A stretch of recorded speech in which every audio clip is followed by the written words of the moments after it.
Okay, I put a little disclaimer in here basically saying that I'm just representing So, myself. can you put it on show mode? Because it looks so tiny. Sure. Can people see it now? No yet. I can see the PowerPoint, the edit mode. Okay, hang on.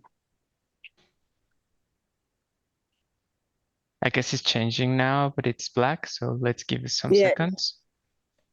No, you have to put it in slideshow mode.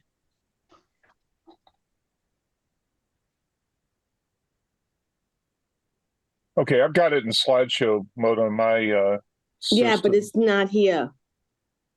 You may be using, you may be seeing different screen. You may be using maybe a dual screen. Yeah. And it's only showing on one screen. Okay. Well, if anything, this is a lot better than the last presentation, Well, then, right? what you could do if you're not putting in a slideshow is then expand the size of the middle frame, so it takes up more of a space. So if you just expand that frame. Oh, that's great. Yeah, now it's good. It looks great now. Okay, great. Okay, there's not many slides to this deck, so I'll just jump in. Okay, so on the slide, y'all can probably see now it says 1977, 2011, 2014. We change over time, and that's what I looked like in 1977 when I started in the profession.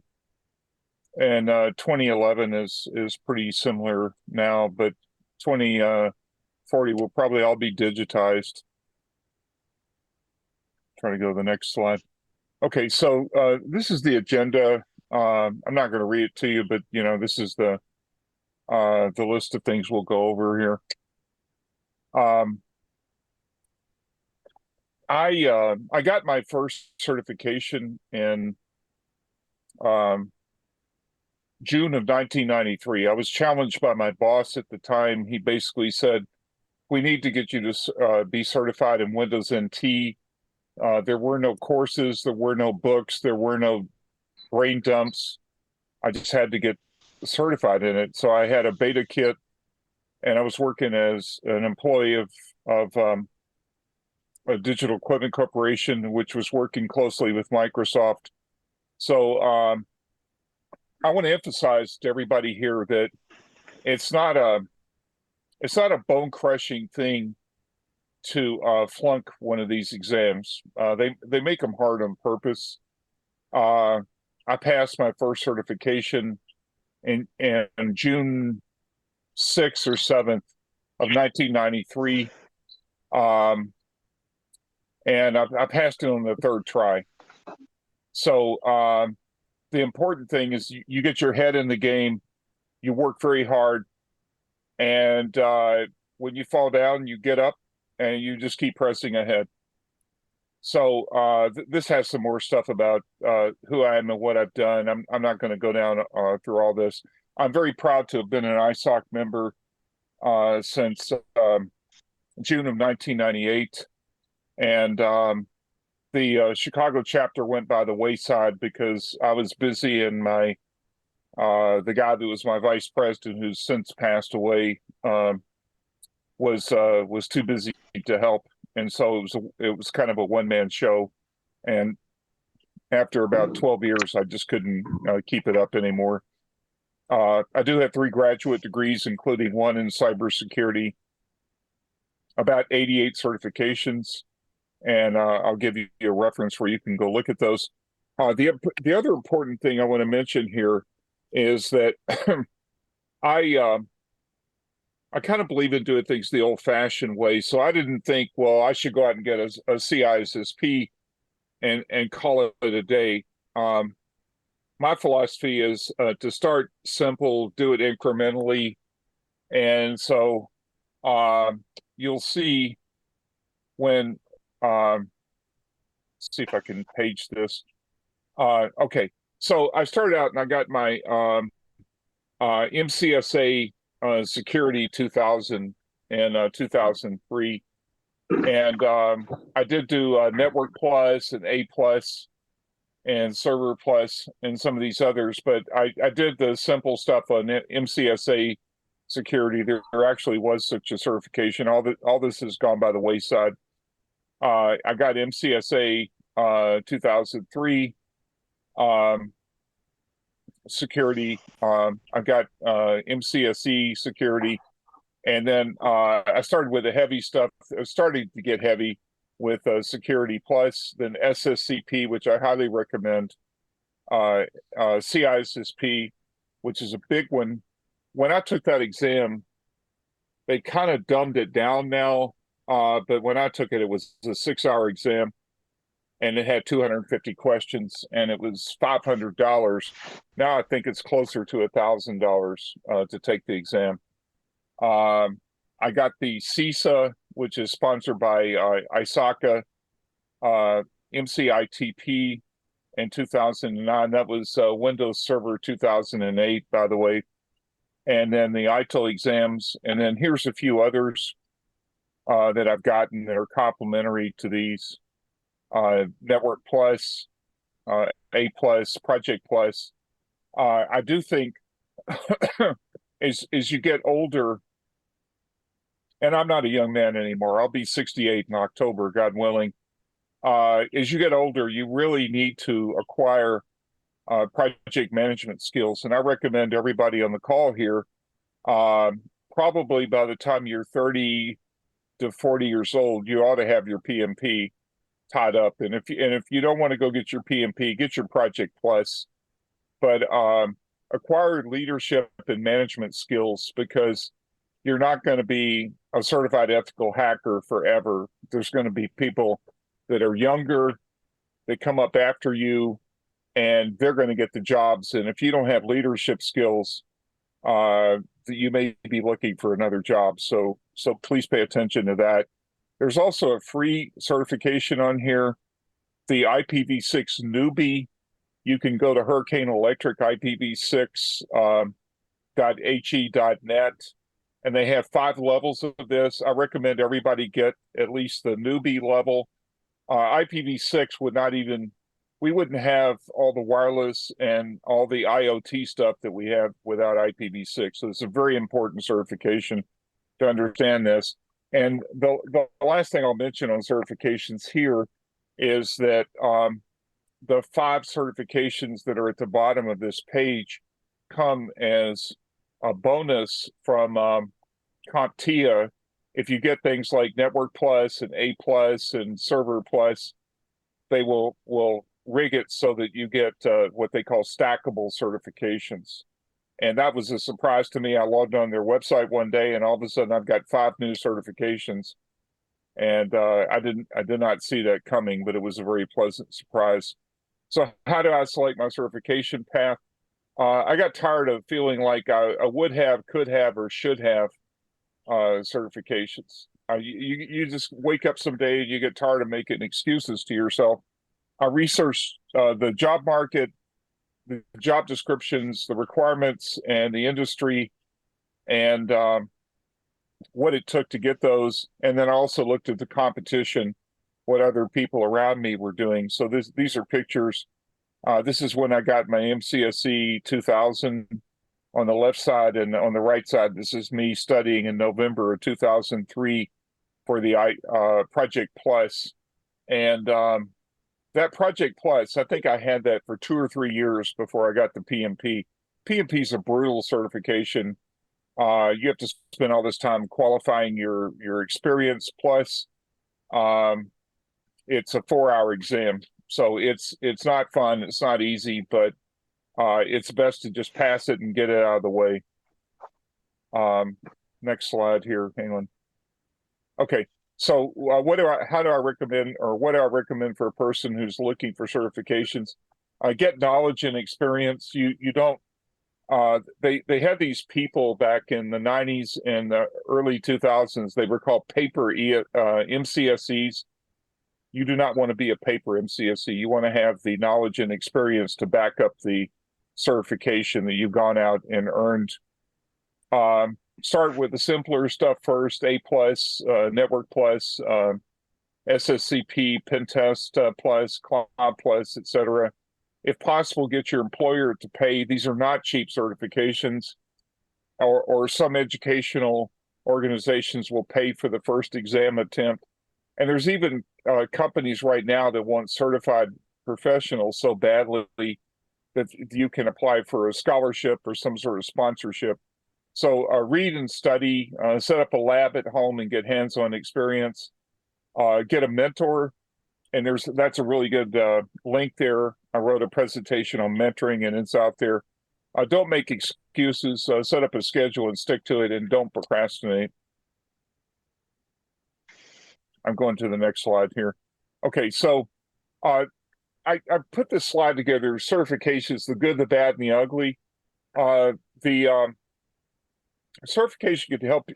Certifications can help your career and help you find a job and get a job. And also, for years, until probably about 4 or 5 years ago, you could type in Chicago, you could type in PMP CISSP in Chicago, and I would come up #1 in the Google rankings. I think that's changed since then, but it really does help your Google rankings. And I don't even like Google. I don't have many good things to say about it, but that's the way it was a few years ago.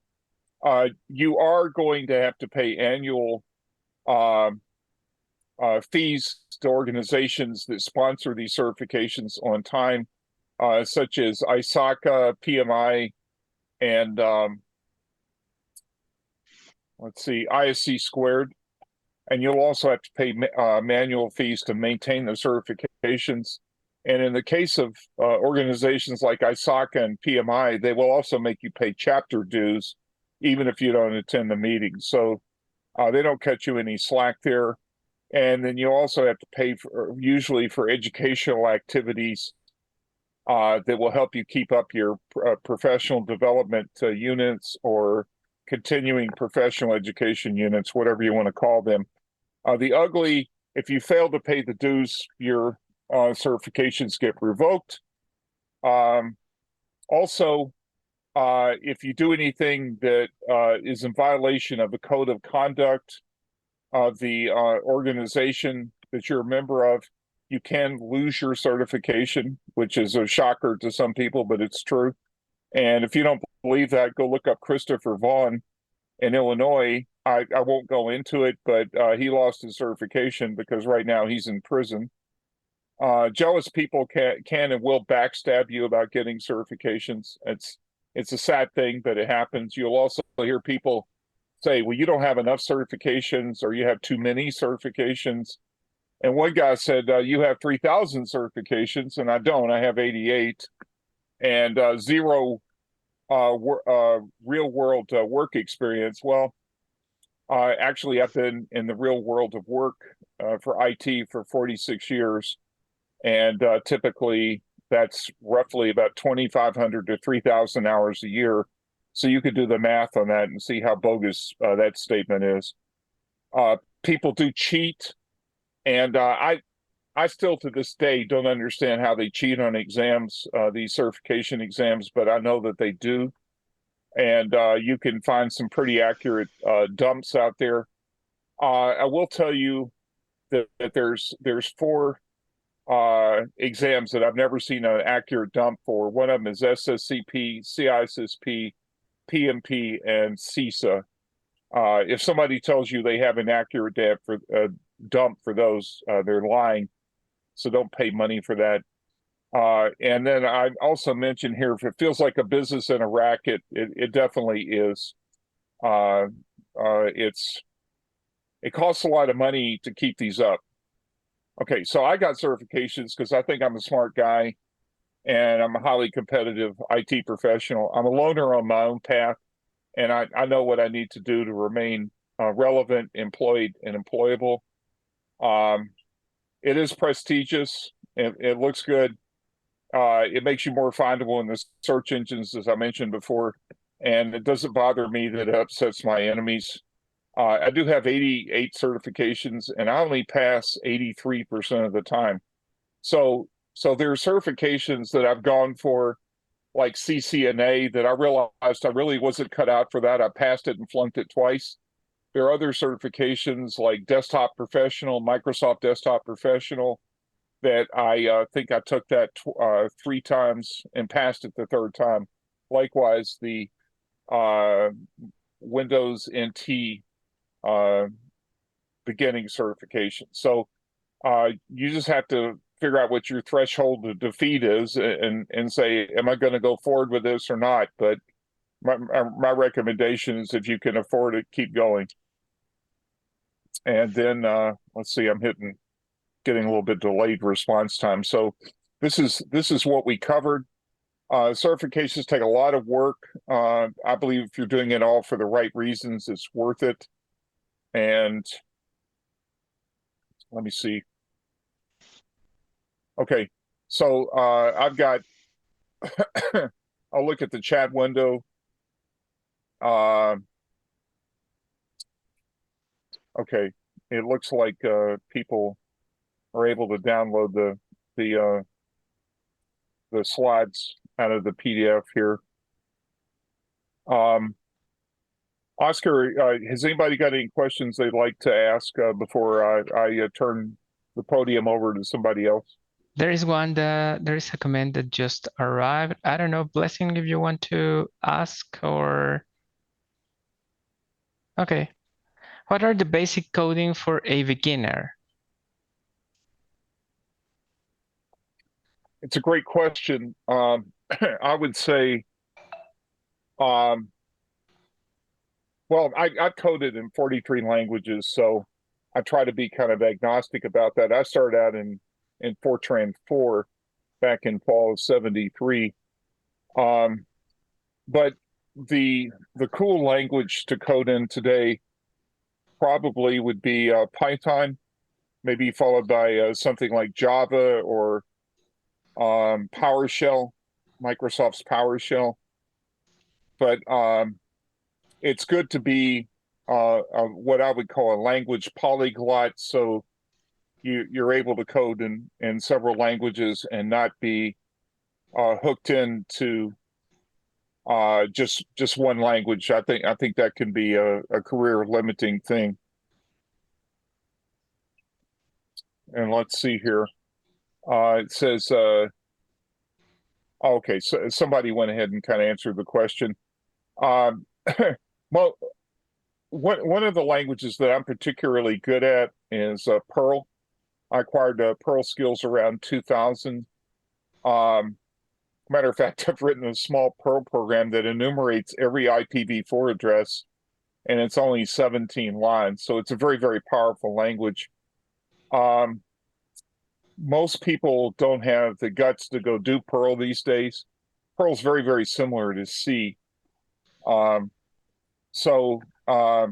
you go to billslater.com/career and scroll down, you'll see examples of languages that I programmed in, and I share examples of my code. I document my code really well, and so you can see the type of code that I write. A lot of this stuff is more, you have to approach it more from a system administrator point of view, about setting things up and understanding the security of what you're working with. And I would say probably only 50% of the things you would be doing would be requiring programming skills. So don't look at this as a programmer. Look at it as a multifaceted, talented type of thing that you're going to have to acquire several skills in several areas. Okay. So thank you. Thanks, William. We're going to move with... I have a question that I would like to raise. Okay, it was go ahead. It was a great presentation. Thank you so much, William, for it. Provided path about certifications. And my question is, what is the relationship that you see between certifications and advanced degrees, like let's say masters or PhDs? How do they complement each other, or are they competing between them, or what's your perspective there? Sure, it's a great question, and I'll answer quickly this way. First of all, the coursework that you do in formal education work will go toward helping you meet the education requirements for your certification. However, what the hard truth that I came to grips with in 2003 was that you need both. You need both formal education, like master's degrees, and you need certifications. And that is a hard truth. You can't just have formal education. You need certifications, and vice versa. So if you can muster the time and energy and resources to pursue both, pursue both. I can tell you what's come on the horizon, and everybody should be paying attention to this. ChatGPT is a big deal in America, and prompt engineers can make $300,000 to $330,000 a year as a prompt engineer. And so if you're that good with ChatGPT, which is generative AI, then maybe you don't even want to think about certifications or getting a master's degree, because if you're making $330,000 a year, you won't care. You'll just be making $330,000 a year, which is a ton of money. So that's an important product. That's an important technology to be thinking about. And likewise, they say that it's going to destroy 30 million jobs between 2028 and 2030. So everybody should be paying attention to artificial intelligence, because if people can replace us and not pay our salaries, they will.